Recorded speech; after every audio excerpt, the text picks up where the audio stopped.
Okay, so this is technically day two or session two of Pirkei Avos 317. But the reason why we're doing 2 days on it is because we're doing another clause, which is completely unrelated to the first. Well, I don't know, completely unrelated, but different than the first one. But I still want to review the mishnah and the idea from last time, just in case there's any leftovers and in case it affects today. So the mishnah in the standard version says, Rabbi Akiva Omer, Skok v'kalash rosh margilin le'erva. Flirtation and frivolity accustom a person to, we said sexual transgression, even though erva has a specific meaning, but I think here it's clear, meaning like even something as bad as erva, but other lesser sexual violations also. Masoret siag laTorah, tradition is a fence for Torah. Ma'asros siag laosher, tithes are a fence for wealth. Nedarim siag laPrishus, vows are a fence for Prishus, which we did last time, which we'll review. Siag lachachma shtika, an offense for wisdom is silence. Or silencing. Okay, and then we had the in the Kaufman edition, there was some slight changes that were a little interesting, that it didn't have the Masoret at all, and it said maestros siag laTorah, that tithes are a fence for Torah, which sounds just like a mashup of two things that don't really make sense. Okay, nedarim siag laPrishus and siag lachachma shtika. So the rest are pretty much the same. Our questions were, how does the first clause fit in with the rest given its different format? Why is the last one worded in a different way? So the first one we answered by saying that these five things, Torah, Osher, Prishus, these four things, Torah, wealth, Prishus, and Chachma are things that are positive. So they're the siag, seemingly the siag, like, protects them, reinforces them, something like that. But this first one, it's stated, since we're talking about keeping you away from something negative, it has to state it in a different way. It can't say siag la'erva schok, or it would either be too cumbersome or it would give the wrong impression. So that was how we answered that. Then the other questions were, what are these other five siagim? What are these five things? What is a siag? Why do we want these siagim? Is there a common thread for all these? And is the nature of the siag or the functioning of the siag the same for all of them? Practically speaking, what are we supposed to do to implement these? And then who's the intended audience? Is it the same for all five clauses? Some of them seem to be more directed at the Torah's audience. Some of them are about the chassid in training. Some of them are at the standard audience, which is the chassid in training. Some of them seem to apply to everyone. Okay, so last time we did siag nedarim siag laPrishus. So one question was, what is Prishus? And we defined it as not asceticism, where you reject pleasure, and certainly not asceticism for asceticism's sake. And we brought a bunch of rayas that's not like the Torah's view, but we said it seems to be cultivating like a detachment from worldly pleasures. Okay. Oh man, okay. I'm going to say something small on this now. I looked into this a lot. The main place I looked into it is Avraham ben Aram. I think I mentioned I was going to do this last time. Avraham ben Aram has this book called Hamaspeak L'Ovdei Hashem, and he has a chapter on Prishus, and it's about 50 pages. Okay, so I read through it. I didn't obviously learn through the whole thing, and it seems to be that we were correct in our definition. The first thing that he does is he says, he actually has a chapter before this, which is called the chapter of Histapkus, and Histapkus means contentment with what is enough. Sameach b'chalko. Okay, and he says at the end of that chapter, contentment is the foundation and origin of Prishus. Okay, again, this English is using Prishus, a lofty trait that we will adequately explain in the following chapter. In a way, contentment also follows Prishus. A contented person is not disturbed by all that he has not attained of this world, but appreciates whatever does come to him. One who separates from this world will automatically reach such contentment. So every parush, every person who has Prishus becomes content, but not every contented person practices Prishus. So he says there is a sort of a symbiotic relationship. Okay, but the thing I want to call your attention to, okay, there's so much I want to call your attention to, but I just want to do this. Yeah. Oh, so here okay, this was a I think a good indication that we were on the right track. He says, true Prishus is in the heart. The heart should renounce the love of this world and resist it. It should be immersed in the love of God and whatever leads to him, and despise anything that distracts from him. Accordingly, one can be wealthy, wear silk, eat sweet foods, and live in a mansion, and yet be parush. but that is only if he acquired these possessions unintentionally, such as through inheritance, or if he put forth the minimal effort needed to attain the basics, yet God blessed him with extraordinary success. So that to me is saying that, you have these other cultures where precious is defined by what you're doing externally, how much you're partaking of pleasure. But this is saying that really it's an inner quality. And he goes on and he says that similarly, we cannot say that every destitute person who wears tattered clothing and eats dry morsels is parush, for he does so by force, not by choice. Even one who commits to the way of precious by wearing coarse clothing, eating plain foods such as dry bread, and secluding himself in the wilderness or the mountains is not truly parush unless his heart renounces the worldly things from which he is separated. He must not regret or long for a condition he lacks in this world. In all areas, he must maintain the training for precious that we will illustrate. A lot of the chapter, by the way, is going through and telling you how to get precious. Thus, one whose heart renounces the love of this world is truly parush, but one who yearns for its possessions, whose heart clings to them with love and grieves over their absence, is not truly parush. This is what you must understand about the true character of precious. Okay, one more thing, and then we'll go to our next topic. He says a test. Okay, this is an interesting thing. If you wish to ascertain whether or not your efforts have produced genuine, solid, and inward precious, do not probe and test by looking at the amount of time and effort you have put into the training. One person might train for precious for years with great effort, yet his efforts will not yield inward precious, while another person might train for a short period in a simple way, yet his efforts will yield true precious. Now, here's the test. To properly evaluate your state, pay attention to your anxiety concerning the terrestrial things you lack, and to your anticipation and joy concerning new objects and imported items. If you find that what you lack does not affect you inwardly, you are not upset over its absence, and you are not hungry or filled with anticipation for new possessions, know that your precious is genuine. But if you find contrary feelings, your precious is not genuine. If the items you lack and those that are newly imported are cherished and esteemed by most people, and yet they do not move you to either extreme, meaning anxiety when missing them or enthusiasm over their arrival, then your precious is solid and real. But if the items are not very important and are not overly cherished by people, and yet they do move you to one of the extremes, your precious is not real, but weak and artificial. There are also different gradations of a soul's impressionability. If you are only slightly stirred by such possessions, you are close to precious. If you are intensely stirred, you are close to its opposite. So the more I hear him talk about it, he really does seem to say it's talking about just how attached you are to these external pleasures. And he goes and he even gives examples of tzaddikim who had lots of pleasures, but they weren't overly attached to them. So it does not seem to mean, like we were saying, there were certain indications, and especially the way Rבינו Yona talked about it. And maybe I didn't get a chance to look into Rבינו Yona, but certain indications saying that, like, let's say you are not attached to worldly pleasures, and then someone treats you to a steak dinner. Okay, the question is, if you have precious, will you eat the steak or not? Okay, so there's two models. One model is no, precious means you only engage in what is absolutely necessary. So you would not eat the fancy steak, you would eat the morsel of dry bread.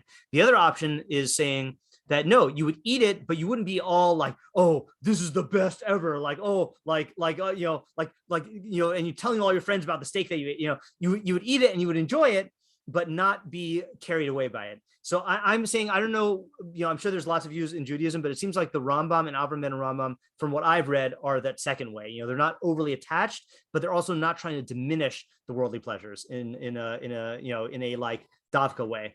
And I got to read one more thing. The Rashbat says he seems to be the most along the lines of that persuasion, because he says, let's see where I tried to highlight this. So he says like this. Okay, so this is a funny story. So Hillel haya nichnas lebeis hamerchatz. So Hillel went to the bathhouse. Okay, and I think the version that I read in the Gemara said that actually, let me see if I can find the version really quickly. I should have looked this up ahead of time.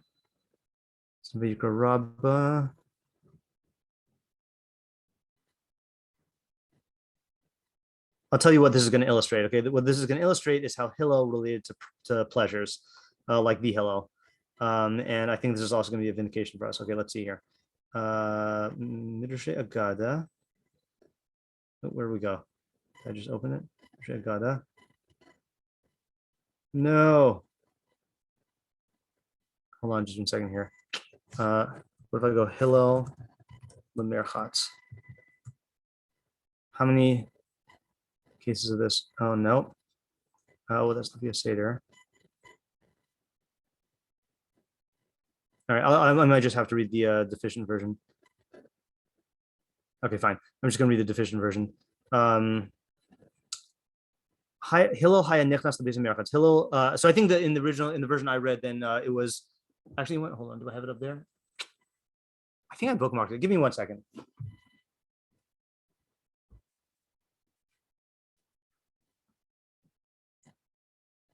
Okay, I have an English one.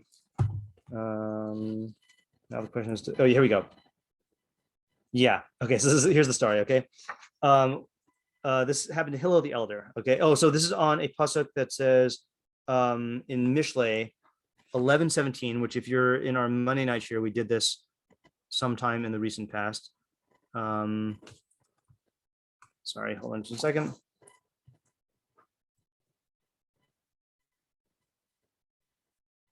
$11:17.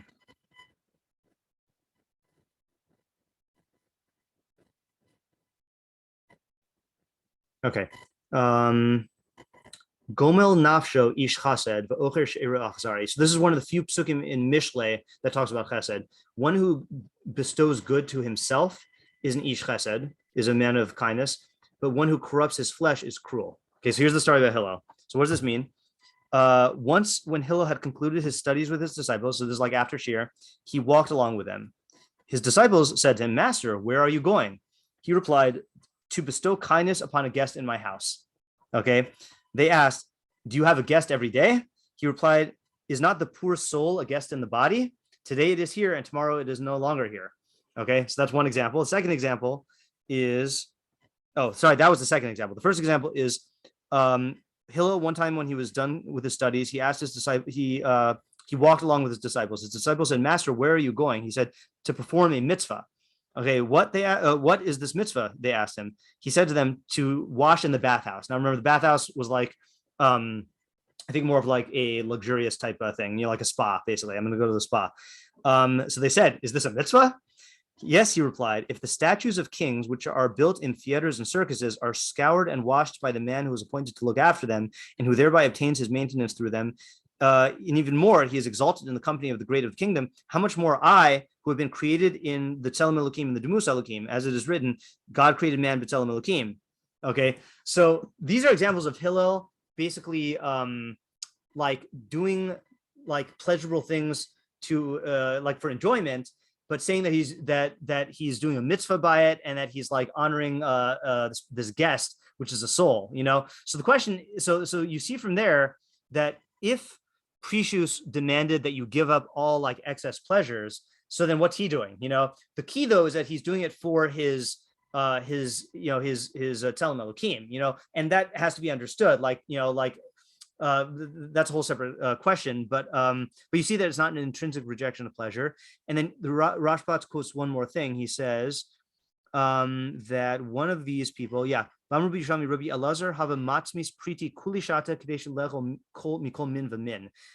that we, I think it means that this Rabbi Elazar would save up coins all year so that he can like buy every type of food and like taste it, and he says, he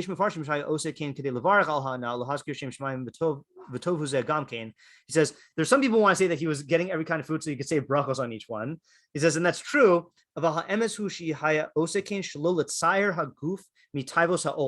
He did this so that he wouldn't afflict his body from the desires of the world. Uksiv, as it says, Tzadik Yudea Nefesh Behemto v'ocher she'eru achzari. That's actually a mashup of two psukim. Tzadik knows his animal soul, but one who corrupts his flesh is cruel. Our perfect Torah did not prohibit pleasures. It only ushered excess pleasures. And it made the guzzler and the gorger, that's the ben sora amore, chayiv misa.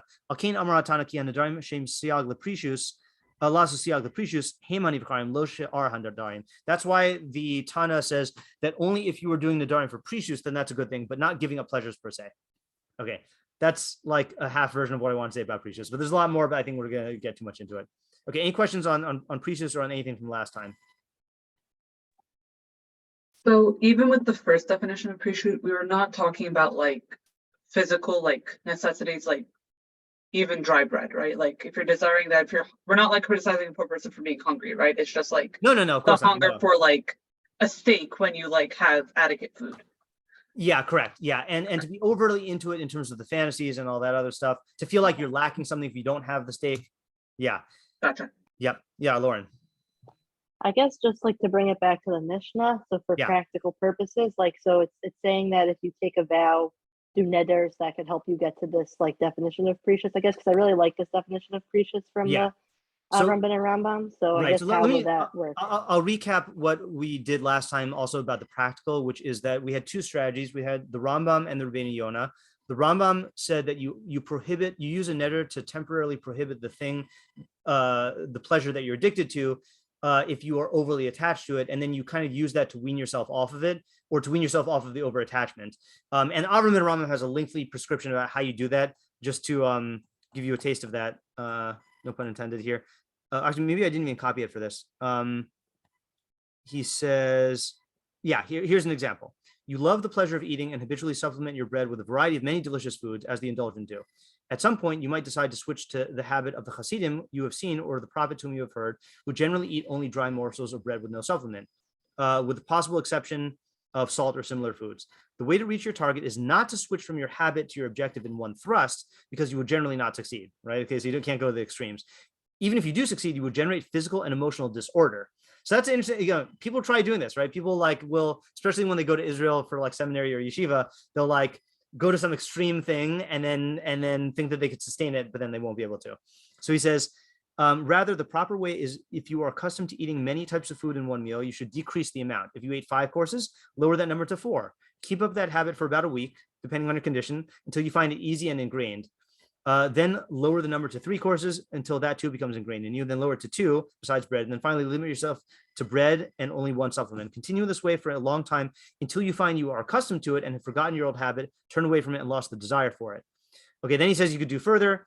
You may then advance further, changing that 1 supplement for a tasty one to an indispensable one, such as from meat cooked with vegetables and spices to boiled or roasted meat with no flavoring. If you are not eating meat, you might switch, for example, from honey to fresh dates to vegetables to cheese or cheese. After that becomes ingrained and effortless, start gradually limiting the quantity until you limit the food to the basic need for your healthy body. Now, again, he later on, he says that you're doing this to train yourself in the trait, but once you get the trait, if you can then allow yourself to have other stuff, then that's fine, but this is the Rambam's approach. And if you could do it without using a neder, that's even better. But if you need a neder, then you can do a temporary neder. Okay, so that's one whole approach. The second approach is the one that was a chiddush to me, which is Rבינו Yona, who said that, I think I translate him in English here. He said, this was the really, really cool idea. He says, they said vows are offense to precious. They did not say oaths are offense to precious, because an oath takes effect immediately. Namely, he swears that he will not eat a specific thing until a specific date. And this is not offense, since it takes effect immediately in a manner that he cannot violate. Rather, a vow is when he says, if I eat more than this amount until such and such a day, all fruits in the world will become prohibited to me until a specific fixed time. This is called offense, since it is something he can violate. It is permitted to do this for one whose heart is directed to heaven and who cannot control himself to make such offense without a vow. So I use the examples of strawberries. Let's say I am addicted to strawberries. So the Rambam would say I should make strawberries usher until June 1st, and then I use that to control myself. Rבינו Yona says no, don't make strawberries usher at all. Say from now until June 1st, if I eat more than 1 strawberry per day, then all other fruits will become usher to me. And what that allows you to do, I think someone said it really well last time, is that you're controlling yourself through bechira, through free will decisions, and doing a cost-benefit analysis, but you're artificially ramping up the cost of eating more than 1 strawberry. So you're not actually using Isser, prohibition, to stop yourself. You have created no additional isurim for yourself in terms of your lechatchila decisions. You can eat as many strawberries as you want in this one meal. Just know that once you do it, then you're going to get this other consequence. So those were the 2 methods that we talked about last time practically. Yeah, Tamar? I'm a little bit forgetting. Did we address whether or not you should try to have precious, like whether or not we should all be trying for this, or we if it's did not. that kind of thing? In fact, I don't even think the question occurred to us. Okay. So we did not address that, and we did read the Gemara, the famous Gemara of Pinchas ben Yair, about how like Nikius brings you to Precious, and Precious brings you to this, and this brings you to that.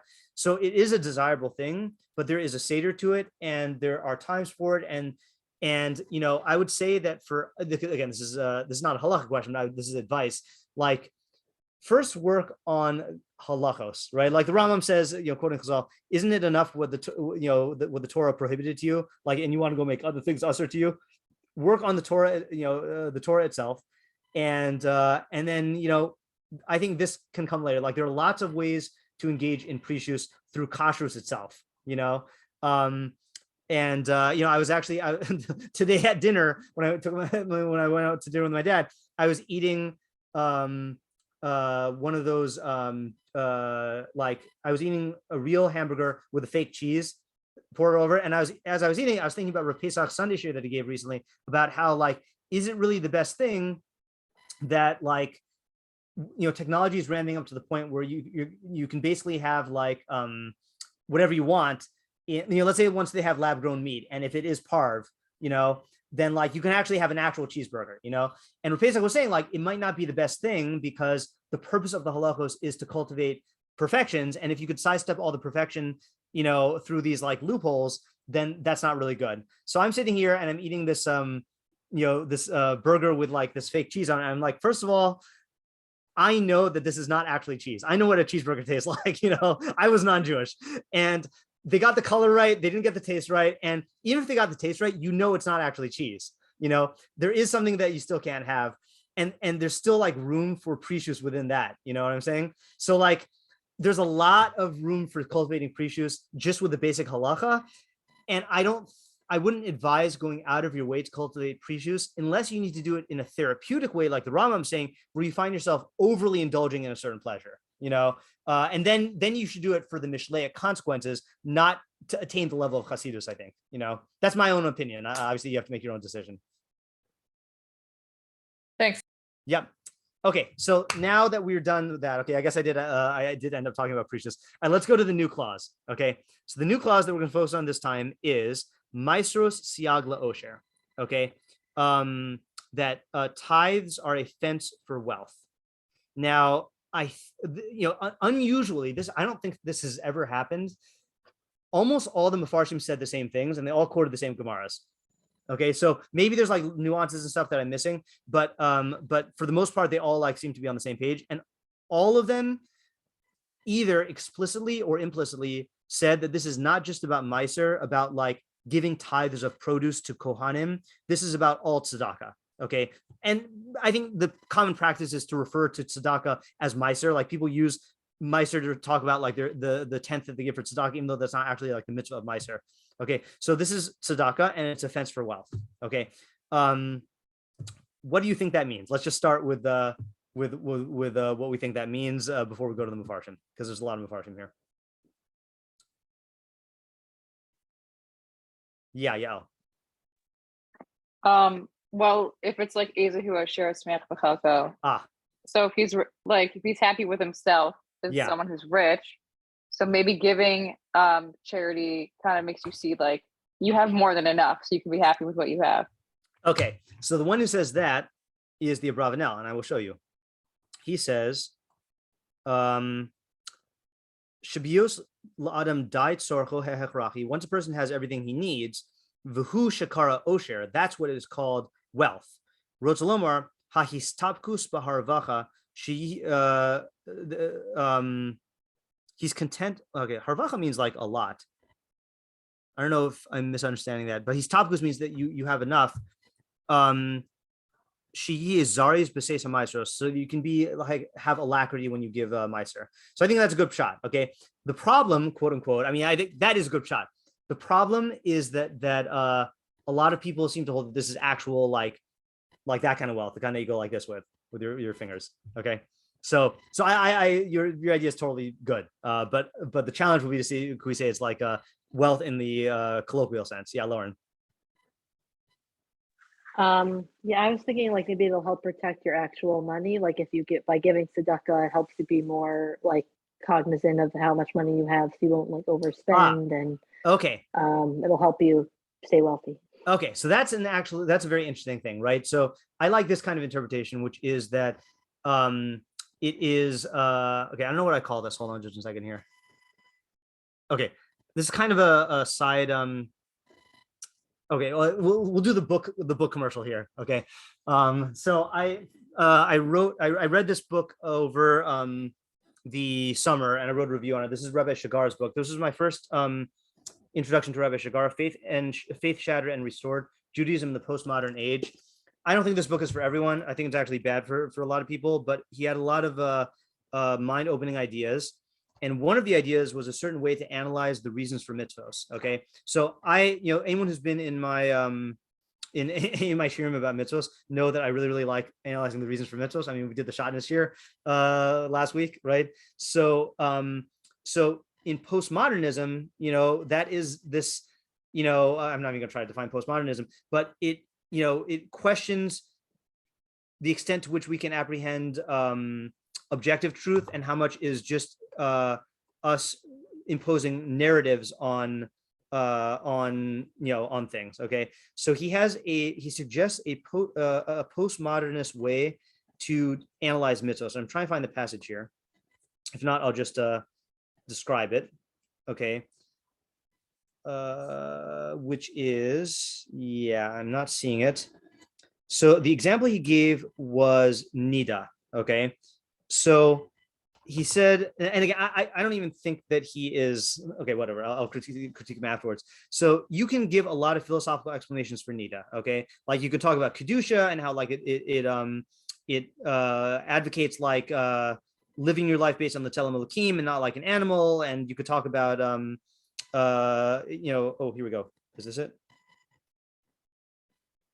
Just 1 second. Yeah, okay, fine.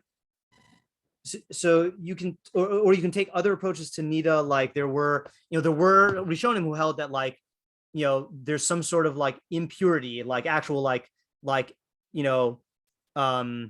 actual something more than a legal state that like is involved here, But what he said is, just look at the patterns of experience that nida creates in a married couple's life. It is going to affect them in certain way. The very fact that they can't be together whenever they want is going to have certain effects. So what you're trying to do is you're trying to like look at what the mitzvah does. You're not trying to impose philosophy from the top down. You're trying to just look at what does this mitzvah do and give a very conservative interpretation based on just the immediate effects of the mitzvah. Another example of this is the Ralbag on shofar, or on the trumpets.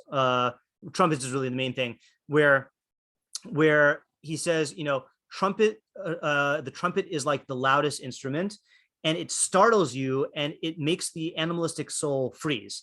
Okay, and he says, therefore, it's good that they sound the trumpets on days of tshuva, because it awakens that like animalistic fear. So he's just talking about like the phenomenological experience of the mitzvah. So I don't know if that's exactly what you just said, but with Meiser, if you're giving 10%, it forces you to actually look at how much money you have and to save an amount of money to give for Meiser, and to take stock of what you're going to do with the rest. And it kind of like, it doesn't allow you to indulge in that fantasy of like, all of this is mine and therefore I don't have to think about it. Like it forces you to apportion out a certain amount of money, and recognize that there are quantities here, and I have to be sensitive to the quantities. So that's like a good conservative approach. And it could be a fence to preserve the wealth, because you will make more intelligent decisions when you're relating to your wealth after you've done that. Okay, good. Vanessa. I was going to say something like that. I've always heard, especially growing up, if you give tzedakah, Hashem's going to keep flowing money to you. So that's what we're going to talk about today. That's what we're going to talk about today. So that, which I think fits into the same thing that Lauren said, is interpreted way differently and a lot more mystically. Yeah. And then another one, which is totally, you scrolled up, right? It said tithes are spent for wealth. Oh, sorry. Yeah. Yeah, it's okay. I wonder if we can read it in a similar, I don't like this answer, but I want to throw it in just to see if it has any value. Yeah. If they're a fence for wealth, they're the same way that vows are a fence for pרישות, they make you, I guess that's what you just said. Yeah, no, so I okay, tell me if this is what you're saying, is that there are two ways to take fence, right? One type of fence is it protects it or preserves it. The other is that it actually augments it or increases it. Yeah. Yeah. Okay, right. So there are meforshim who take both sides, and we're going to do the Rashbat who says that it is both. Okay, so I think both do work. Yeah, Alex. I have a unique interpretation. Excuse my voice, by the way. Okay. But potentially, if you're giving tzedakah, you're less likely to have a poor class that'll like have an uprising and kill you to take it away. That is a great interpretation. Okay, I mean, I can't disagree with that. Yeah. Wait, okay. I didn't hear the ending of it. Could you repeat? She said that if everyone is doing this, you're less likely to have a poor class in your society who are going to have an uprising and then kill you and take it away. Yeah. That's why the Jews are rich and taking over the world. Oh no, we just got demonetized on YouTube. Yeah. All right. Oh no, now I'm perpetuating the stereotype of getting demonetized. Yeah. All right, Tamar. I think that Vanessa referenced this before, but I feel like I've heard that there's some sort of special thing that God promises that you're not gonna become poor from giving tzedakah or something like that. That there's some sort of yes. So there are lots of statements like that. I don't know if this is the one that everyone's thinking of, but actually we'll read this when we look at it in the Rashbats. Okay, if anyone else having any ideas, these are all good, by the way. Yeah, Ayala. This may be very similar to what everyone else is saying, but also if you're recognizing what your money is for and giving, like recognizing that it's not yours and using it for valuable things, then maybe hashgachically you'll be more likely to get more because you're using it properly. Okay, that's also good, right? So in other words, it's not the giving of the tzedakah itself. It is the giving of the tzedakah itself, but it's the fact that through giving tzedakah, you are aligning yourself with the correct values, which will make you more under the hashgacha to facilitate your success, in other areas or with money. Yeah, Alex. I have like a possible other interpretation, kind of from the view of like offense preventing you from getting something. Okay. So, like in theory, being like too wealthy might make you shift your values towards wanting more wealth. Right. So if you're giving tzedakah, you won't get to that like uber wealthy extreme. Okay, that's interesting. You're chasing it. Okay, yeah. So it is interesting because the Avraham Ramam in another excerpt that I wanted to read, but I chose not to, is that he says that there are a lot of Chazal who sensed that that if they became wealthy, then they would get too caught up in it, or it would distract them, and therefore they did not want wealth. And so this would be a way to diminish it. I guess what's going to happen though is we're going to have to see all these statements of Chazal where if you give wealth and God's going to make you actually wealthy. So then you're in kind of in a catch-22 in like a good way, but not for that person's goals. Yeah, Vanessa? I have a question. It's on the Pariשות verse, but it's a more methodological question that I'm hoping can be applied. Like, could you read that like vows are a offense for Pariשות in a way that like if you're making vows, you can protect the Pariשות you have instead of like it's increasing Pariשות? You probably could. Yeah, you probably could do it that way. Yeah. I mean, that's how we're looking at it here. So yeah. And some of these are like Masoret Siag LaTorah. I'm just going to talk about this really quickly because I don't want to give a whole shiur on this. So the Masoret. Okay, so in the Sefer Torah, there's no vowels, there's no ta'amim, and there's also we don't know for sure. There's two ways to spell words in Hebrew. Okay, there's male and chaser. So let's say, for example, I'll just type out so you can see. So Kohen could be spelled male with a vav, Kohen, or it could be spelled Kohen. Okay, and the little dot. I don't know what the name of the dot is. Or tefillah and tefillah. Okay, so there is a Masorah of Torah B'chsav, okay, that was meticulously preserved about what all the vowels are, what all the ta'amim are, and what the male and chasers are. Okay, and the Rביnu Yona says that Masoret preserves the text of Torah B'chsav and prevents it from getting corrupted. And so many halachos and ideas are based on like a correct reading of the Torah B'chsav. And then the Rביnu Yona compares it to Torah B'al Peh and says in Gemara, we don't have such a rigorous thing. And you have tons of machlokes about different texts in the Gemara, or the Rambam, So the reason why I'm bringing this up now is because siag there is entirely protective. It's not like we're adding more Torah, increasing Torah by fencing it, but then with precious, with wealth, we're going to see in a second that it protects your wealth and it increases your wealth. And then within Darim, presumably you can say it's both ways. And probably with Chachma also, it preserves your Chachma and increases your Chachma. So I think methodologically that's totally fine. Yeah, Ayala? I don't know, their idea is similar to Alex's Marxist idea, but I was kind of thinking in a more like subtle, like Ayin Hara way kind of like, besides for like the, I guess, working class fighting against you because they don't have money, but if you're giving to the poor, they're not going to see you as like a kind of like above them so much. Like you're going to be helping them, so they're not going to, besides, like even if they are still going to be poor, they're not going to see you as the enemy to that. Okay, that's good. I think we actually had that in chapter 11, in one of the psukim we did on Monday night. There's no way I'm in. Oh yeah, monea bar yikavuhu laom ubracha larosh mashbir. So one who withholds food from the who withholds food will be cursed by the people, but blessing will fall on the head of the one who sustains them. Okay, and I think one of the ideas we said there is that this is a guy who's like profiteering. What do we call? What's the thing when you jack up the prices? There's a financial term for that. Price gouging, right? Yeah. So this is a guy who's like price gouging, who has the food, and it's a time of famine or whatever, and he's doing it to get profit. And saying, "What? There's no problem. Like supply and demand. Like I'm just, and people are going to curse him and resent him, and either revolt and come after him, or they're going to resent him like when things are good or when he's going down." But the guy who provides food for everybody and who's like freely giving is going to be beloved by those people. So that is a good idea also. Okay, so let's look at the Rashbat, and what we're going to do is he's going to quote certain chazals and psukim, and we're going to look at them inside, okay, without and try to interpret them on our own before we go to his interpretation. Okay, so let me get out my highlighter. Rashbats. Siag Maestro Siag la Osher. Ukdamrinim b'Masechas Tainios. Al oso tinok shahaya kore. Hold on. That is not supposed to say Rashbats. That was a typo. Hold on.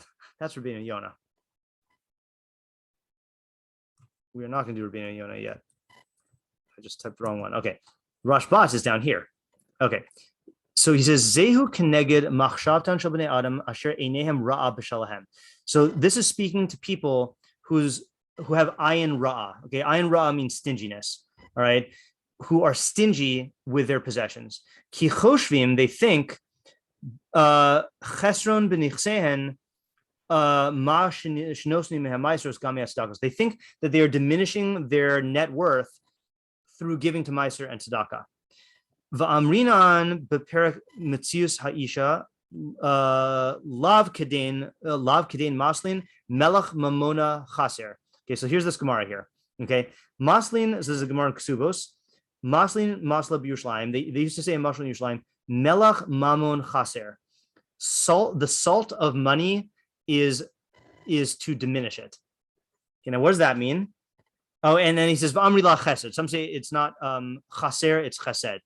Okay. This is an example of what Rבינו Yona was saying, right? Because because he said that in Torah Torah Peh, then there's no masoret for how to read words. So you can easily see how the resh could become a daled, All right, fine. So what does this mean? Rashi says, Melach mamon chaser, harote limloach mamona. If you want to salt your money, klomar ligrum loshis kayim, to cause it to last, Yichasrenu letzedakah tamid. You should diminish it constantly for tzedakah. V'chesrono, and there its diminution zehu kiyumo, is its preservation. So first of all, just to make sure we understand the mashal here, what's this idea of salt? What like what's the nimshal is getting rid of your money, but what's the mashal here, Vanessa?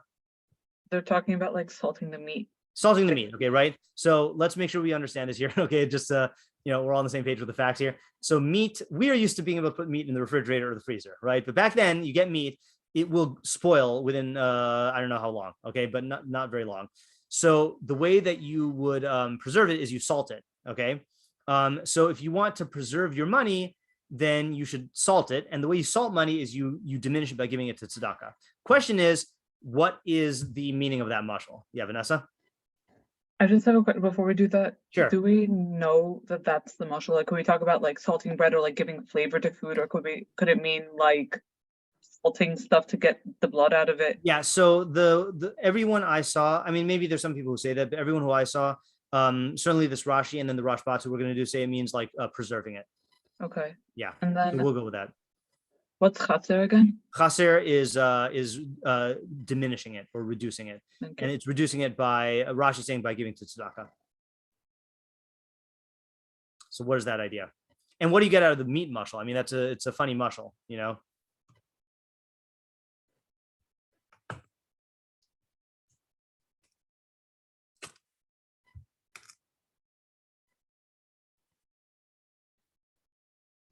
Yeah, Ayala. Maybe it's kind of, I didn't think this out fully, but maybe it's like a mistake of seeing it in the moment versus over time of like when you have the meat originally, it's like this great thing. Yeah. And you can be really excited about that. But if you unless you have precious. right. But if you like salting it, I guess, is gonna make it last longer, even though the salt maybe is gonna give it a negative flavor. I don't know how that works. Yeah. But theoretically, okay. So too is also the money. Like, yes, right now you have a lot of it, but if you're not dealing with it properly, even if it's going to harm it a little bit, it'll end up making it last. Okay, good. All right. So the first step is really good across the board, which is that this guy wants to hold on to the meat forever, but meat spoils. Okay, so he's going to have to. If he wants to keep it in a state that's good, he is going to have to diminish its state. Okay, so too with money. Okay, money will spoil. Okay, so what does that mean? Okay, I think that's good stuff. And in order to counteract that, you have to salt it, which means you have to give it to tzedakah. So what would that nimshal be for money? Yeah, Vanessa?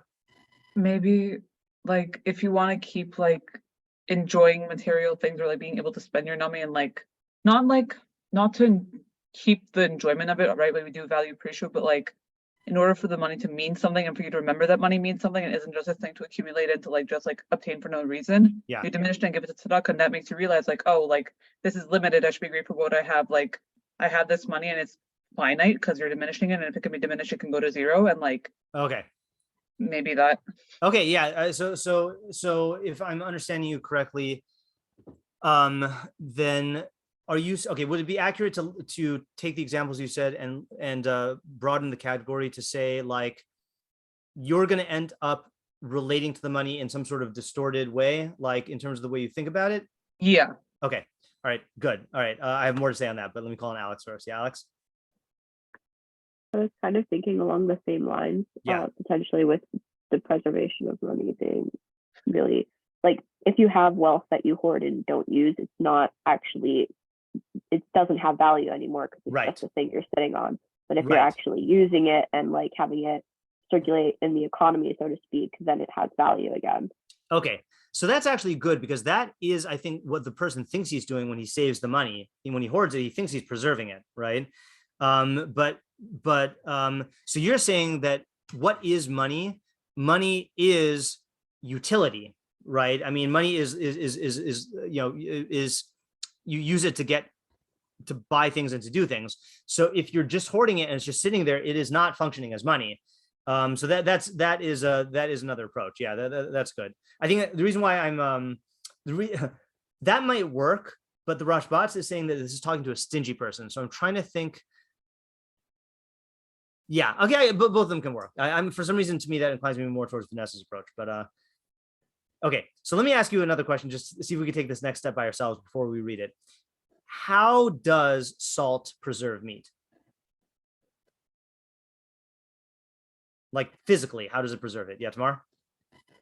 I'm not sure, but I think the way that it works is that it draws the water out of it, and then it's not it can't spoil in the same way because it's not an environment for like bacteria and stuff. Okay, very good, right? So that's what the Rashbat says, and this is what I like about this Rashbat. It's a very concrete explanation of the mashal. He says, "Kamosha melach hu sibas kiyum habasar." Just as the salt is the cause of the preservation of the meat, because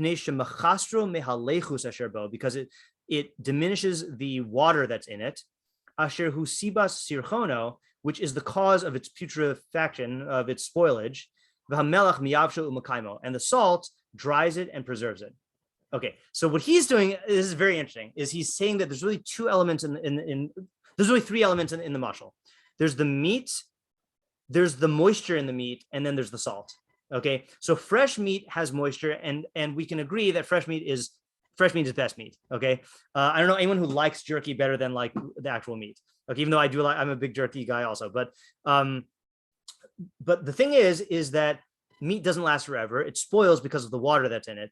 So you need to diminish the meat by drawing out the water with salt. And what it does is it diminishes the quality of the meat and also diminishes the weight. I mean, whenever I've bought jerky, I always think to myself, like, why am I paying so much money for like these little things? But if you think about it, like, it was a lot more meat. If I was paying that much for like the actual meat, then I wouldn't be so complaining, you know. But like you diminish the weight and you diminish the size. Okay, so that's the thing here, is that this person.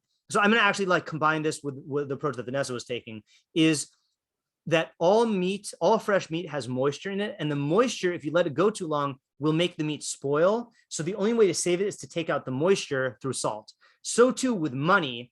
All money is prone to spoilage. The spoilage is the irrational fantasies and fears that make you relate to money with bad decisions or bad emotions. Okay, there's someone I know who I know a lot of us know this person. I know Ayala knows this person who has done trading, you know, and has been successful in trading.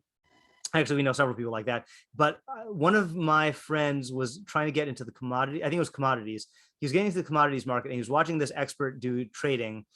And the guy told him, he said, the key is that there are two emotions that cause bad decisions in money: greed and fear.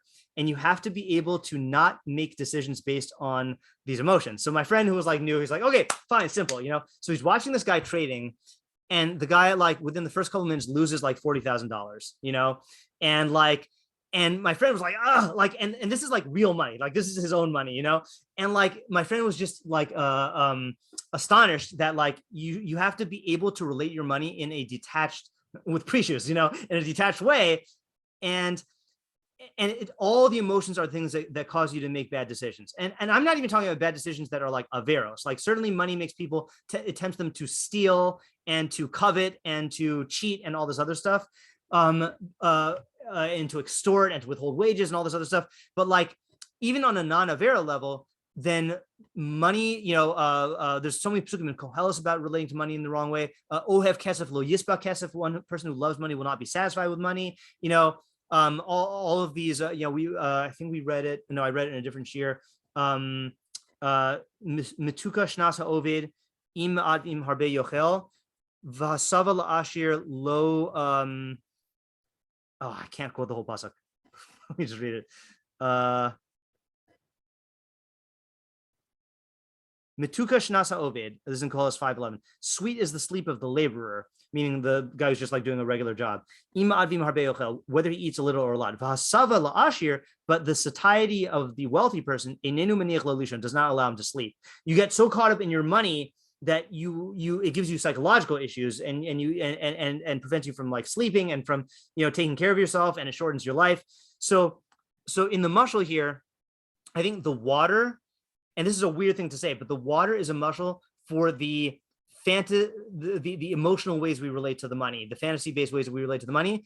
And giving tzedakah is a way to confront those emotions and remove them from ourselves. Like just again, on the very basic level, the mere act of parting with your money will force you to confront some of these emotions and to get over them, you know. Then there's the act of assessing, you know, the mitzvah midoraisa of tzedakah is deimach soro asher yachzor lo, is assessing what this poor person needs physically and psychologically, and then giving them what they need. So it's going to train you in assessment of other people's needs. You know, it's going to make you realize that, you know, your money could be taken away and you could be poor just like this person. So it's not really yours. It'll make you realize your own needs, because you're going to have to assess what you do with the leftover money. It's going to make you realize, you know, how God is posech tzedakah must be l'chol haratzon.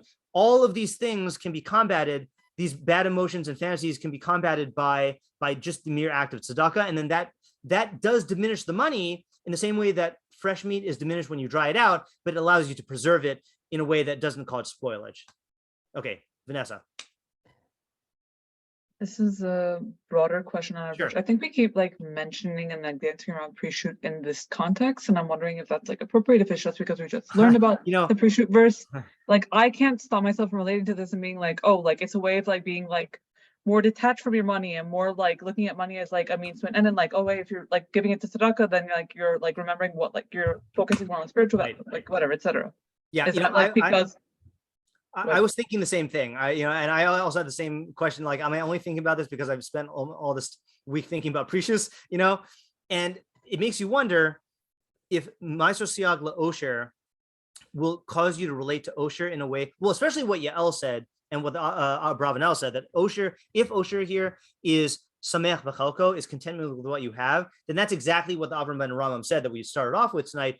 That contentedness is a quality that is conducive to precious, right? And then if you have precious and you are detached from worldly pleasures, presumably that will also facilitate your pursuit of chachma, right? Of higher value, which is what we were saying last time, is that the point of precious is not just to be detached like stereotypically Eastern religions are, but like to be involved in knowledge. And then the only question is Masoret Siag LaTorah, that if this is I mean, it seems like an artificial leap to say, well, you're only going to know how to do the Ma'asos correctly if you could preserve the text of the Torah. Like that one seems the hardest to do, but I do think that there could be a relationship here. I mean, we just said you labeled like Losher as like more as like contentedness and joy, right? So maybe like you can't really get a sense of like what that is without Torah. Right. Maybe that's the way to that like could be. It's just the way that Rבינו Yona took it, which we don't have to take it his way. He took Torah to mean literally the text of Torah Shebechsav, as opposed to Judaism as a whole, or like Torah Sheba'al Peh, or like all the mitzvos. He's talking literally about like the actual like text of Torah Shebechsav. All of our Torah, Judaism, whatever, does come from Torah Shebechsav. So like, is there actually a distinction? Yeah, no, you're right. It's just it doesn't fit in as smoothly as the other ones, like the way we're saying here, Maestros gives you this personal quality, this perfection of Osher, of Sameach B'chalko. Osher, if you use Nadarim, can lead to this perfection of Precious. The perfection of Precious will facilitate your pursuit of Chachma. So like having the text of Torah Shebechsav gives you access to mitzvos, and then doing the mitzvos brings you to, like, it's just too many steps to be smooth. It might work though, but it's too many steps to be smooth, in my opinion. Yeah, Ayala? I was thinking another idea about the salting thing of, can you say that even just the fact that you recognize that the meat needs to be salted or that the money needs to be preserved means that it doesn't have intrinsic value, and that already shifts your mindset? I don't know, because the fact that something is going to not last, does that mean it doesn't have intrinsic value? I mean, if you say that, you could say that, but you have to define intrinsic value in a very narrow way. Then nothing physical has intrinsic value, which you could say. But yeah, I don't think it's a bad idea. I don't know if that's going to speak to the people who are stingy. I'm not sure. Okay, so then he goes on. He says, Vahatana, I'm going to just split this into my own paragraphs here. Vahatana Amar Davar Gadol Mizeh. But this Tana of our Mishnah is saying something greater than this. So again, Melach Mamun Chaser just means if you want to preserve your wealth, you should salt it. Okay, excuse me. But this Tana is saying Shemakaimo U Mosif Alav, that you are preserving it and you're adding to it. Commotion Emar, as it says in Mishlei, and we did this also in Monday night Mishlei here. Yesh Mafazer v'nosaf od v'chosech miyosher ach lamachzor. There's a person who scatters his money and increases even more, but one who withholds from uprightness will only lose. Okay, we gave an idea for this in Monday night Mishlei. We gave several ideas actually, but they're not directly related to the Rashbats. So I want to he's just bringing it as a ride that it's possible to scatter your money and get more money. Okay, so let's go on. Kilo amar siagla nechasim maestros. It doesn't say that meiser is a fence for possessions, which would imply like a static level of possession that you're just protecting your possessions. Ela siagla osher. It says for wealth. Okay, and wealth might, like not everyone has wealth. So the implication is that you can become wealthy. Okay, so I'm going to actually quote this from, I'm going to quote this drasha. Do I want to do this now? Yeah, okay, I'm going to quote this drasha from the Gemara. Okay, so there's the Gemara that says, there's a pasuk that says, did I even get it here? Okay, pasuk that says like this: Aser ta'aser is kol tu'aseracha hayotze hazedeh shana shana. So plain shot is a double lashon. You shall certainly tithe all of the produce of your field, of your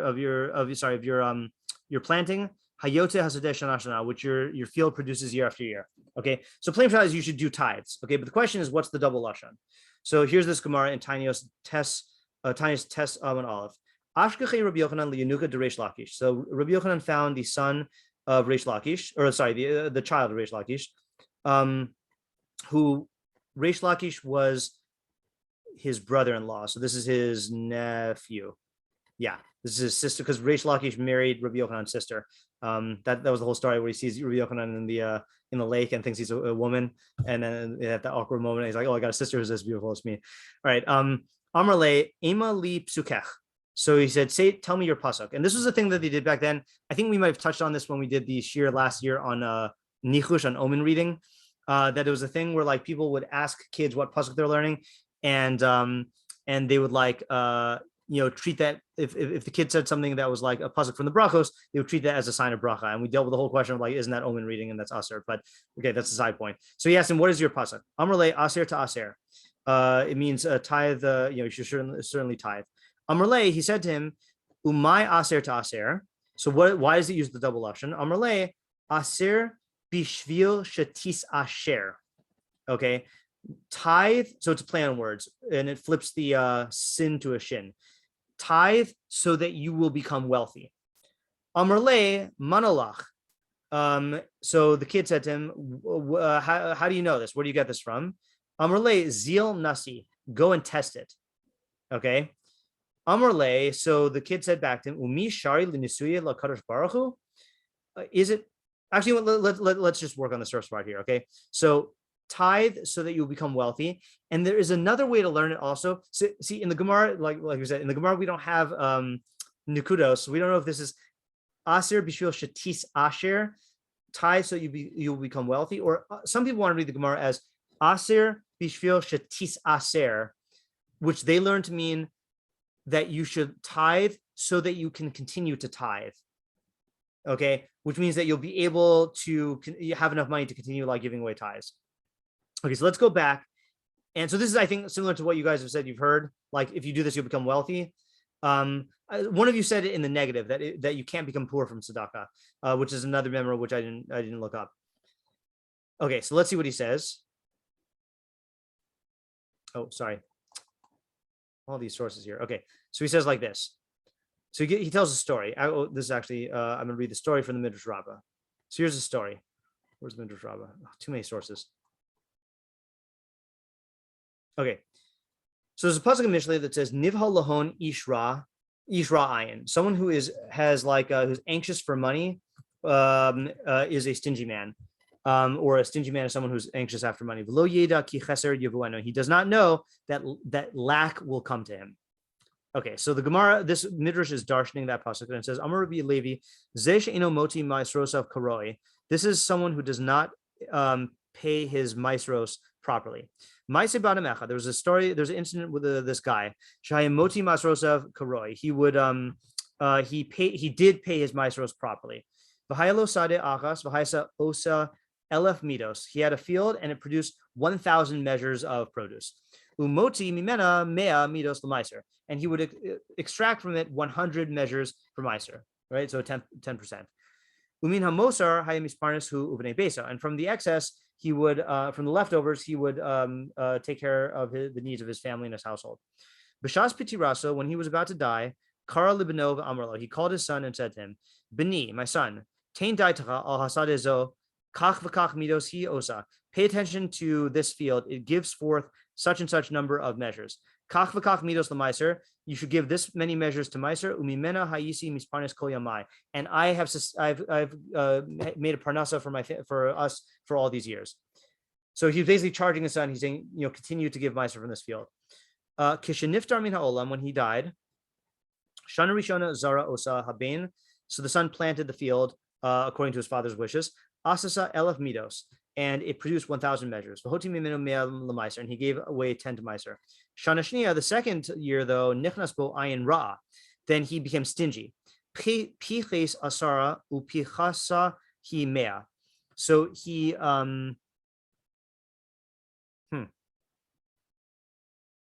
don't know what that means. This is different than the version I read. He diminished it 10 and he diminished it 100. Okay, the version I read said that he basically like, oh yeah, sorry. Yeah, he withheld, I think he withheld 10 from Meiser, but and the field only produced 900 total. Okay. V'chein shlishis, v'chein revis, v'chein chamishis. So same thing is every year it diminished by 100. Amda al masroseha, until all the field produced was 100 measures.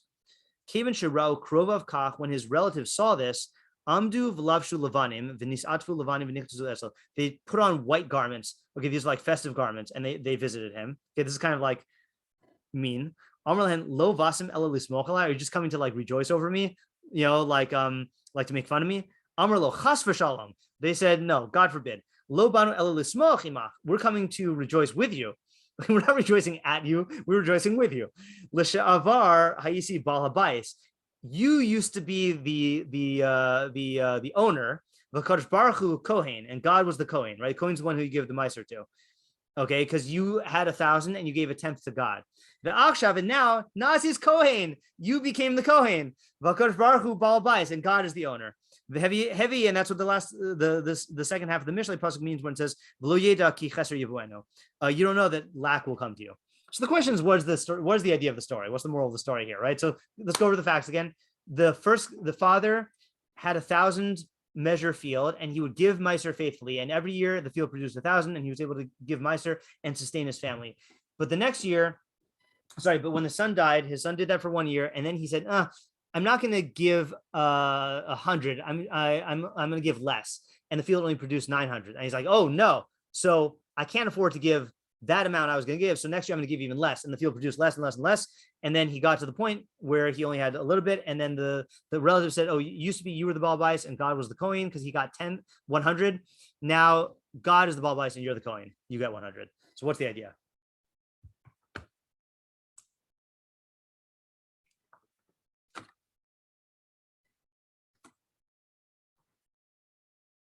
Yeah, tomorrow. This is only like half thought out, I think. Sure, I only. But just trying to work it out from the end, maybe. From this comment, like the idea of like the guy thinks he's the Baal Bais and God is the Kohen, and he is really supposed to be giving maser. Like, I mean, it's not.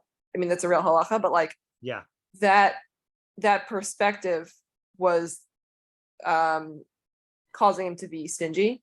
Right. Where he was seeing like, this is my field and like I can do what I want with it. Right. Yeah.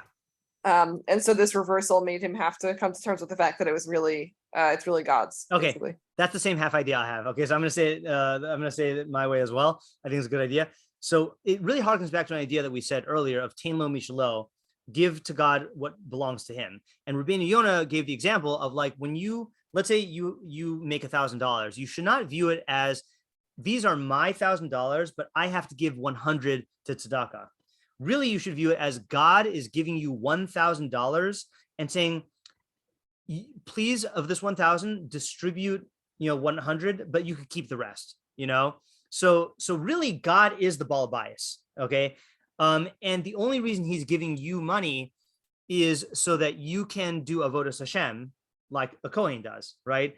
But God is very generous, and he allows you to keep 90% of it and only give away 10%, right? So functionally speaking, you are allowed to play homeowner, right? You can play like the guy who like has all the money, and then you give 10 to the Kohen, meaning you devote 10 to the people who serve God. But this guy was stingy, and he wanted to feel like he's the real owner. But so what happened was that brought him to a state where he was forced to confront the fact that no, I'm utterly dependent on God. And remember, we're talking about a field here, and with a field, there is a keen awareness of like relying on God, because you're relying on God for the rain and for like there not being locusts and blight and all this other stuff. So like God is basically reminding him like, no. The way it always works is I, God, and the Baal Bais, and I'm giving you 10%. I'm giving you a certain amount of money to be able to do avodas Hashem. So the guy could either recognize that lechatchila by doing the mitzvah, or he can be forced to recognize that when he is forced to confront the fact that God is giving him everything that he has. Now, yeah, Ayala?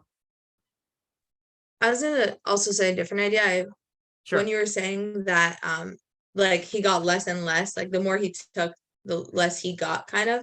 Yeah. I feel like it reminds me of an idea of like when he's giving Meiser, he's kind of working within the system that God created, and he's recognized his role in the system and he's participating in it as a system. Yeah. But once he's starting to take more, he's like leaving that system framework, and it's gonna start to go badly. And then because he's gonna be afraid, and it's gonna cause him to leave the system more and more. That fear. Good shot. Instead of, if you're like, oh, okay, I'm messing up because I'm leaving the system, and then you like, he would have gone back. But there's, I think, like a fear which drags you down further. That's a great point. That's a great point, right? So in terms of tzedakah, we have to remember tzedakah is tzedek, which is doing what is good for the system, and 10% is the amount that God said is good for the system in terms of the moderate amount, up to 20%, and then there's a minimal shiur also.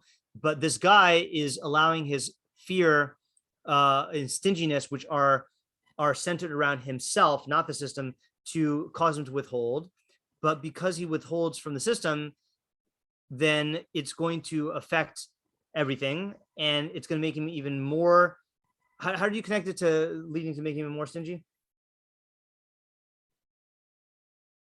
Well, I think he's going to start feeling unsteady when he's not getting back. Right. In other words, he's removing himself from the system, and he's going to keep on withdrawing into that state, and it's going to take him further and further away. Yeah. Okay. So let's go on. So the problem though is that it sounded like the Rashbats was ramping up to tell us an incident where by giving Meiser you become wealthier, but then he gives this story where the guy got poorer. So I don't know why he does it in that order. Okay, but then he goes back and he says, "Ukvar hikshu b'maseches." So he quotes the Gemara in Tithes, which we just read. So now let's finish reading it. Okay, he says. Sorry, the Gemara says. Okay, where are we here? Gemara in Tithes says. Okay, so that was the thing. So he asked the kid, what does it mean? It means asher bishvil shatis asher. The kid said, where do you know this from? And he says, go test it. Amar le umi sharia l'nisuya l'kadosh baruch hu. So the kid said, is it mutter to test God? Vaksiv, it's written in Dvarim, lo tanasus Hashem. You shall not test Hashem, and that's an actual lo taseh. Okay, so how can you test Hashem? Amar le, so Rabbi Yochanan said to him, Hachi Amar Rabbi Hoshia. So Hoshia said, Chutz mizo, except for this. Okay, meaning this is the one exception. Okay, Shnemar, as it says, and he quotes a pasuk in Melachi, okay, which says, Heviu es kol hamasar el beis ha'otzar, bring all of the meiser to the treasury house, v'yihi teref bevesi, and it will be provisions in my house, meaning it's going to feed the Kohanim and Levim, u b'chanuni naz bezos. Please, this is God talking, please test me with this, Amar Hashem, says God, Hashem Tzvakos. Imlo aftach lechem es arubos hashmayim v'harikosid lechem bracha ad blidai. I will and see whether I will open the windows of the heavens and empty out bracha until you say until you can't stop saying enough. Okay, so that seems to be saying that you're allowed to test God by giving meiser or giving tzedakah and expecting all this wealth in response. Now, one more little part of the Gemara here. My ad blidai. What does it mean ad blidai? Until without enough. Amar Rami bar Chama. Amarav ad shibalu sifsochesechem milomar dai, until your lips are worn out from saying the word enough. Okay, fine. All right. So the question is, what's going on with that? Okay. Yeah, Vanessa. That's what you were referring to, Vanessa, right? Like you could like test God with this, like and people think. I'm still confused by that part. I'm struggling a little just because of the lack of translation, but that's a me issue. I'm more intrigued by the. Oh, I completely lost my train of thought. So let me recap it. Okay. So he's saying that tithe so that you could become wealthy. And the kid and he said, the kid said, how do you know? And he said, test it. And the kid said, how can you test God? It says you can't test God. And then he says, oh, this is the exception because there's a pasuk in Melachi that God says, please test me. Okay, the testing God thing, I don't know how to comment on yet. Yeah. I like that it says until you say enough. I think that like ties. Okay. I keep connecting everything to Pariשות, but like that's really good. The fact that you're saying if you're getting the right quality out of this and if you're getting wealth for the right reasons, you should be able to say, okay, I have my needs. Thank you so much. Done. Like, please don't give me more. That's gonna ruin it. That's gonna like that goes into the spoilage muscle also. Yeah. Okay, like, very, very if you good. give me too much I didn't attention- think about that. That's a key point. I think that's a key point. Yeah. Okay. All right. Anyone else have any ideas how this works? Now, let's just say, let's split this into two parts. First part is, how does it work that by giving Meiser, you become wealthier? Okay. Because we've explained until now how you preserve your wealth, right? But how do you become wealthier? And then there's this question of, like, if you can't test God, then how is this the exception? And it does seem like an open pasuk. Okay. By the way, this is the part we're getting into the part of shiur now where I did not, I was not able to prepare this adequately. So I have like half ideas and meforshim and stuff, but I don't have. Oh, and we have I brought in the backup weapon. Okay, Rabbi Chait on Pirkei Avos written up, so we can read his ideas if we need to. Yeah, Tamar. This is pretty speculative, Okay. but I guess okay, actually I'm not sure if I want to stand by this idea. Okay, but, you already said I guess speculative. yeah, okay, fine. So I wanted to speculate that this pasuk in Melachi was talking about like the nation, like on a national level. It doesn't really fit with the beginning necessarily, but Okay. That seems like you could have a more clear explanation in terms of that. Yeah. Very good. Okay, so I'm so glad you said that, because that's the approach I was going to take also. So what should you do? Let's methodology. What should you do whenever the Gemara quotes a pasuk? Is look at it in context. Okay, so if you look at this in context, and I don't know about you, I did not know Melachi. Okay, so let's look at this is from the beginning of this particular nevuah. Okay, and tell me what the different picture you get here. Tell me how you're thinking about this pasuk now, and then tell me how it shifts when we read the context. Okay, here's the context. Behold, I am sending my messenger. This is God talking through Melachi, and he will clear path before me. Suddenly the Lord whom you seek will come to his sanctuary, and the messenger of the covenant whom you yearn, behold, he comes, says Hashem, Master of Legions. Who can bear the day of his coming, and who can survive when he appears? For he will be like the smelter's fire and like the launderer's soap. He will sit smelting and purifying silver. He will purify the children of Levi and refine them like gold and like silver, and they will be for Hashem presenters of offerings in righteousness. Then the offering of Yehuda and Yerushalayim will be pleasing to Hashem, as in the days of old and in previous years. I will draw near to you for the judgment, and I will be a swift witness against the sorcerers, against the adulterers, against those who swear falsely, against those who extort the wage of the worker, the widow and the orphan, and against those who wrong the stranger and do not fear me, says Hashem, Master of Legions. For I, Hashem, have not changed, and you, the sons of Jacob, have not observed them. Return to me, and I will return to you, says Hashem, meaning do tshuva. But you say, for what should we do tshuva? So then God says, should a person steal from God as you steal from me? And you say, how have we stolen from you? God answers, by withholding the tithes and the truma offerings. You are cursed with a curse, yet you continue to steal from me, the entire nation. Now here's where we get our puzzle. Bring all the tithes to the storage house, and let it be sustenance in my temple. Test me, if you will, with this, says Hashem, Master of Legions. See if I do not open up for you the windows of the heavens and pour out blessing upon you without end. And I will rebuke the devourer for you. Devourer, according to our scroll, was the locust. And they will not destroy for you the produce of the ground, and the vine will not cast off its fruit for you in the field, says Hashem, Master of Legions. All the nations will praise you, for you will be a land of delight, says Hashem, Master of Legions. So how did this change your reading? Yeah, Vanessa? So instead of it just being like an open like invitation to test God on the thing of wealth, it's very specifically in the sense of like, if you're the type of person who's been stingy and you're not tithing to God appropriately and you're like thing, and again, not even that, but like in this particular context, yeah, the invitation is to bring tithes in and to like show it's a teshuva. It's more to like display, an opportunity to display teshuva and to show like, hey, we screwed up, like, and we're gonna bring tithes. It just happens to be connected to tithes, but it's not. Okay, right. Okay, good observations. Okay, Tamar? Yeah, similarly, I guess, but also right, like that the nation is withholding tithes, and now if they stop doing this avera, then they'll stop getting punished, maybe is kind of like the vibe I'm getting. Yeah. Okay, yes, definitely right. So it goes from a vibe of like, oh, positive offer, limited time only, to like, no, you guys are starving to death and your fields are being eaten by locusts because you're stealing from God. And if you just stop doing that and do the mitzvah, then God will open stuff up again for you, much more of a removal of bad than an influx of good. Yeah, Lauren?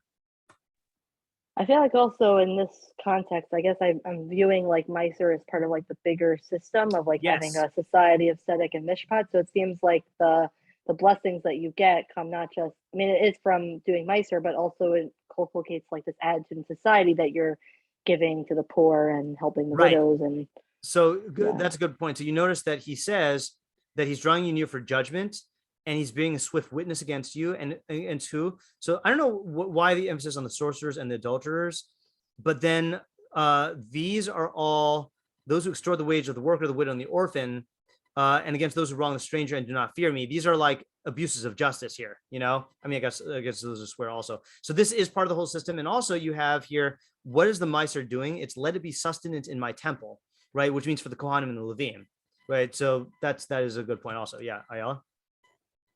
This also reminds me of the Rambam's idea about the 3 sources of Ra in the world, and kind of like the world has plenty of food and plenty of water and plenty of everything for everyone. And it's because people are hoarding it that it's not there. But it's like once people give Meiser, there's plenty for everyone. Exactly. And everyone can be wealthy. Good. So it's amazing how much seeing this in context changes things. Okay. And you see also what Tamar said is true. This is on a national level, but check this out. Okay. I was so happy when I saw this because, one thing also, when the Gemara just says, don't test Hashem, and then Rehoshia says, this is the exception, that's a little problematic. Like, why should this be the exception? How can you just have an exception to a los ase? Okay, so check out this Abrabbanel. He says, Nase Eifel alav nisayon. So we should do a test for God.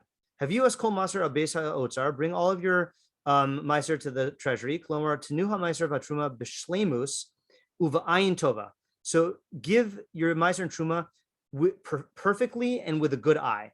Okay, so this is not just like the begrudging, like doing it. This is for the right reasons. Okay, so this is part of the tshuva. V'vyuhu el beis otzar Hashem v'yiter b'vesi. Bring it to the house of Hashem and let it be provisions in my home. Mazun uparnas l'masharsei besi hakohanim alavim. Food and sustenance for those who minister before me in my house, kohanim and levim. Okay, so it's sustaining them, and these are the people who are learning all day and doing avoda. Ubachanuni nabzos. Im heyos should sivsa Torah lo tenasos Hashem lokechem. Even though the Torah commands us not to test Hashem, hinena ata lahora'as sha'a. Okay, what is a hora'as sha'a? Halachically, anyone know? Yeah, Tamar. Is it like a halacha that only applies at that time? Yes, it's a Navi or a Sanhedrin has the right to temporarily suspend any mitzvah in the Torah except for avodah zarah. Okay, so this is not even a universal principle. He's saying you guys right now, at this time of Melachi, which is in the second base of Mikdash, I'm going to make a horasha and suspend the lotase of testing God. And that's what you're going to do. Okay, b'chanuni u'v'nasuni. Test me and examine me and test me. To give rain in its field in its time. So he doesn't learn like Vanessa. I like what Vanessa said. Not only enough, meaning the sufficient amount, about yoser v'yoser midai, more than is enough. Shuhu hatosefes ha'atam, which is great increase.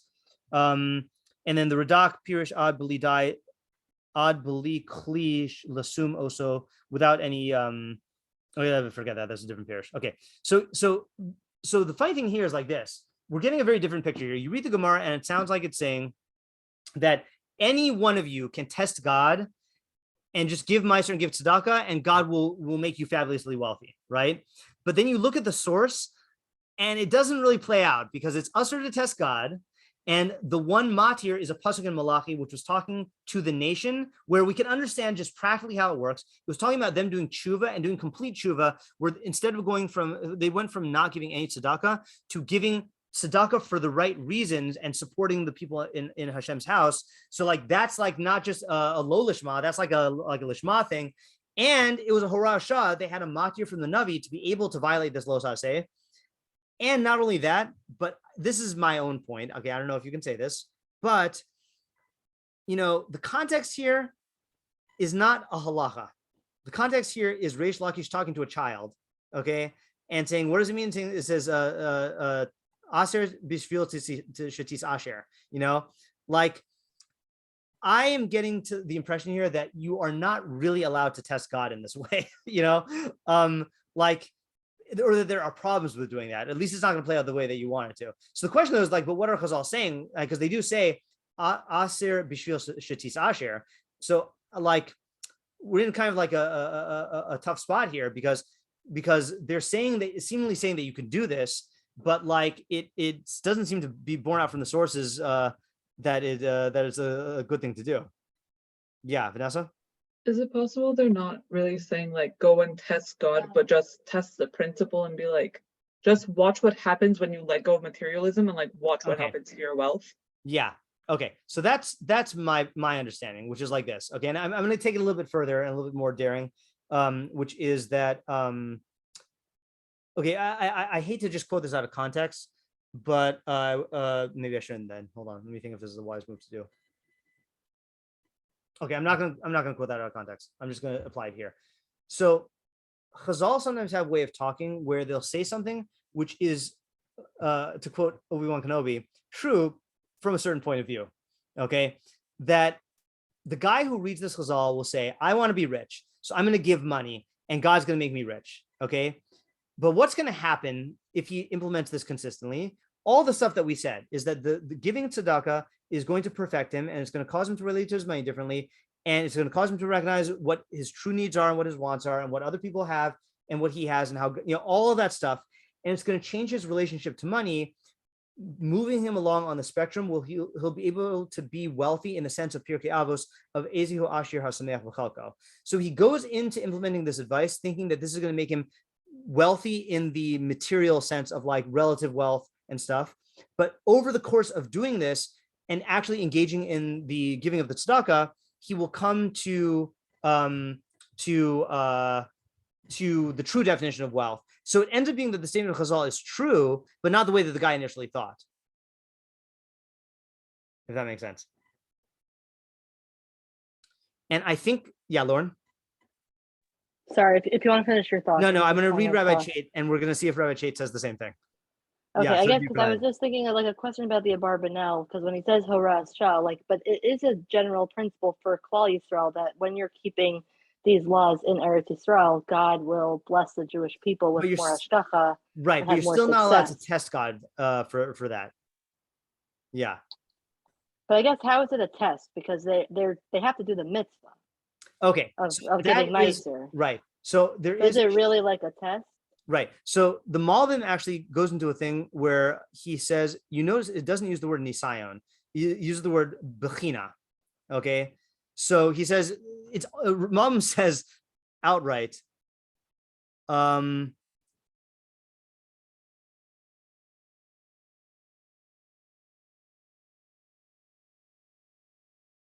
not reading it out loud because I don't want to confuse his pshat with the other pshat. I just want to get a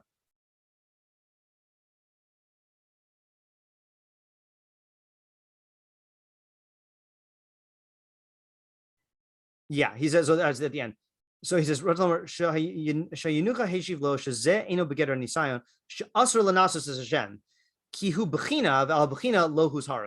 he says, explicitly, no, it's always usher to test Hashem, but this is a bechina, So I have seen an explanation that that testing Hashem would be saying, I'm only going to do this if I get the results, like if I'm not getting rich, I'm going to stop keeping tzedakah. So yeah, so that would be like the real test. I actually started listening to a shiur. This is actually the first shiur I ever listened to from Rabbi Chait. It was, let me see if I can tell you where it is. Oh, I'm not going to see it here. Whatever. I just deleted it. Okay. I lost my spot in the shiur. But anyway, it's called Testing God, I think. And he gives a really good explanation of this, but I didn't get a chance to get to the end of the shiur before shiur tonight. And I think he addresses that there also about like what the difference is between normal mitzvos where we say we get reward and this. But let's just end tonight by reading what Rabbi Chait's pshat is. So this is a write-up of Rabbi Chait's what do you call it? Stuff on Pirkei Avos. So here's what written by Rabbi Moshe Ben Chaim. So he says like this: what is meant by test me? This doesn't mean that if a person gives tzedakah to test God, success will naturally ensue. We are prohibited from testing God. It is a rule with no exceptions. Okay, like we were saying. Test me means there is a special divine providence in connection with tithes and tzedakah. The reason for this divine providence is because this mitzvah concerns man's complete perfection and imperfection. The recognition of the earth as the Lord's and all that it holds, okay, that's La Hashem Ha'aretzim Law, that everything belongs to God, which is what we've been talking about tonight, stands in contradiction to human possession. As long as human possession operates irrationally, one denies the earth is the Lord's and all that it holds. This is actually a denial of God, and it is why so many mitzvahs echo the concept of the earth is the Lord and all that it holds. Shemitah, Yovel, and Shabbos all point to this idea, right? Shemitah is you're recognizing that the earth belongs to God. Yovel also you're saying, this is God's land, and Shabbos is also saying, everything in creation belongs to God. Tzedakah is part of the system. Tesmi means that a person who gives tzedakah properly has corrected his relationship to L'Hashem Ha'aretzim Loah, and therefore comes under a special providence. Man's possessions are closest to him on an emotional level. It is in this matter that he perfects himself. I assume that is, okay, it is in this matter or manner that he perfects his distortion of his place in the universe. This explains the Gemara that says that tzedakah is the exception. Other areas are incidental, and therefore one cannot test God in them. But tzedakah is where one raises himself to a higher level related to his possessions and fulfills L'Hashem Ha'aretzim Loah. Therefore, this person comes under divine providence and grows wealthier. In this area, one deals with the reality of providence as stated by Mlaachi. In this manner, divine providence responds favorably to one's test. Other areas are unrelated to providence. The result of one who gives tzedakah properly is for Mlaachi, I will surely open the floodgates of the sky for you and pour down blessings on you more than enough. This means that there are two states of wealth. One is the false relative state, what the world seeks, i.e., whomever has more is better. But the true wealth is the best state for man. He has security, he has enough for himself, he has funds with which he can perform kindness. But to achieve this state of feeling wealthy, there's one condition, and it does not concern the quantity of wealth, but how one relates to it. That's like what Vanessa was saying for enough. As Chazal said, who is rich, he was satisfied with his lot. Maimonides says that the wealth required for a man to receive prophecy refers to this type of wealth, the mental state of satisfaction, and not the amassed wealth. The former is truly happy. Tesmi means that if one changes his relationship to his material possessions, viewing them as L'Hashem Ha'aretzim Loah, everything belongs to God, and one gives his tzedakah properly because it is the right thing to do and not from coercion, one comes under divine providence and becomes wealthy. And this wealth is that state of satisfaction with God's gifts where one feels a sense of enough. That's the wealth. So that's like I was saying about that's what Yael was saying about the Mishnah, and what I was saying about Aser Bishvil Shetis Asher. This state is realized only in a person who has perfected himself in his relation to his possessions. He will find that state of wealth that people initially search for in their quest. So that's a sharp point. People want this state where they feel like, this is, like I have everything, but the only way you can get that is to be content with what you have. So as long as you're attached to that relative view of wealth, you're not going to get there. You're just going to keep chasing it. But if you can focus on the fact that everything belongs to God and that all I need are my own needs and enough to do mitzvos, then you'll get to the state where you can be content in your wealth and in your possessions, and that's what you're going to have. Let's just finish reading this. However, one who gives his 10% because of a greedy nature to gain more, that's the guy who says, because I'll say I could become fabulously wealthy, let me do that, fails to perfect himself. It is the one who corrects his relationship to his wealth and overcomes his greed through tzedakah who perfects himself and earns God's providence. The perfect man's search for wealth is for the state of satisfaction, while the imperfect man seeks wealth for the quantity and has no concept of sufficiency. Okay. And then he says, he's the one who says this. He says, how do we answer that why some of Chazal were very poor? We cannot suggest that they did not give their 10%. Why then didn't they become wealthy, as the Torah says? Some rabbis didn't want wealth as they felt it would cause them to forfeit the Torah studies. Therefore, they put themselves in situations where they would not earn, and therefore they did not increase their wealth. Okay, good. So it was like all of our approaches, and also Ayala's approach of aligning yourself with the values of the hashgacha and then getting a special hashgacha. Okay, good. I want to read one more idea before we finish up for tonight. Okay, and I'm going to admit that this one is self-serving. Okay, but when we read that the Kaufman manuscript that says Maisro Siag LaTorah, okay, the tithes are offense for Torah, I was like, I have no idea what that means. Okay, I found one commentary on it. Okay, the Midrash Shmuel, and I want to read you what he says. The Midrash Shmuel, if I can find where I put it,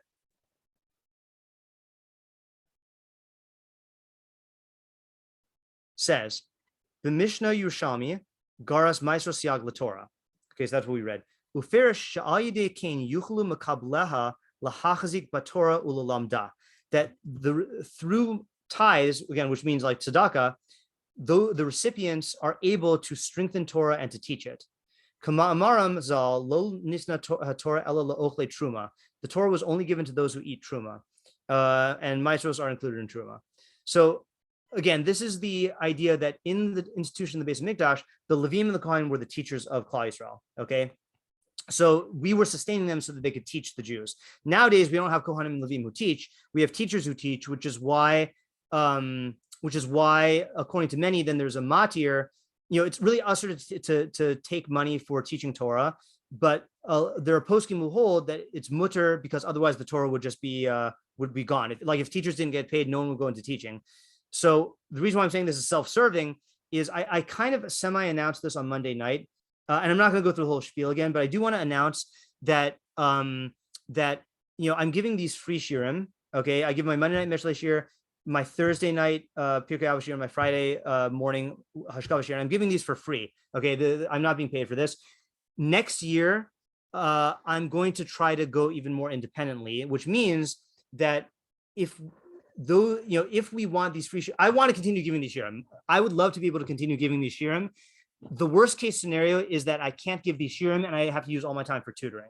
So this is dependent on people supporting the Torah that I teach through. I almost said through Lomdeha, through Patreon and through sponsorships and through Substack. My goal is to be able to teach as many shiurim as possible next year and tutor as little as possible next year. But because my financial situation is changing, then I don't know how that's going to play out. So I'm dependent on if you want this, then Maaseh Siag LaTorah. Then you have if you want to preserve this Torah, then we got to find ways to support it. So that's what I'm saying. Sponsorship is open for next week. I'll put it that way. Okay. Sponsors have not been lined up for next week yet, but there's that. So let's review what we've come up with. Basically, do I have the energy? I don't have the energy to review. I've been getting a lot of bad biphasic sleeps this week of waking up in the middle of the night and staying up for a couple of hours and then going to sleep again. I think I'm out of energy right now. So we'll stop for tonight, and tomorrow the plan is Q&A. So thank you for coming, and I would like next week to go on to a different mishnah. Okay, unless I miraculously find something else, maybe we'll do the shtika and chachma thing. Okay, that is related to everyone. Okay, and then because the week after that is gonna be Shavuos, so we're gonna have a break anyway. So, okay, have a good night, everybody. Thank you. Thank you. Have a good night. Would you mind posting the Rabbi Chait Pirkei Avos in the chat? Sure. Or, Yeah, okay. I'll post the whole thing. Okay. All right. Take care.